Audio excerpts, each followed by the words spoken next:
Hi friends, அஸ்ஸலாமு அலைக்கும். Welcome to taste with us Tamil. இன்னைக்கு நாம என்ன ரெசிபி பார்க்க போறோம்னா பழம் பொரி. இது ஒரு கேரளாவோட ஸ்நாக் ரெசிபி. இதோட சுவை ரொம்ப டேஸ்டா இருக்கும். வாங்க ரெசிபி எப்படின்னு பார்க்கலாம்.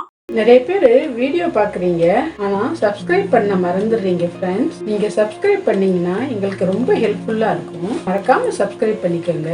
ஒரு பவுலில் 1/2 கப் மைதா, 2 டேபிள் ஸ்பூன் அரிசி மாவு, 2 டேபிள் ஸ்பூன் சர்க்கரை, 1/4 டீஸ்பூன் உப்பு, 1/4 டீஸ்பூன் பேக்கிங் சோடா, 1/4 டீஸ்பூன் மஞ்சள் தூள் எல்லாம் சேர்த்து ஒன்றா கலந்துட்டு கொஞ்சம் கொஞ்சமாக தண்ணி சேர்த்து பஜ்ஜி மாவு பதத்துக்கு கலந்து எடுத்துக்கணும்.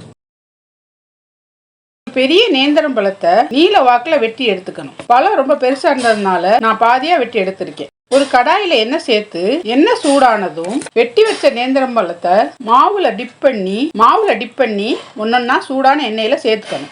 அடுப்பை ஹை ஃப்ளேம்ல வச்சுக்கிட்டு 2 பக்கமும் நல்லா பொன்னிறம் ஆற வர பொரிச்சு எடுத்தா சுவையான பழம்பொரி ரெடி.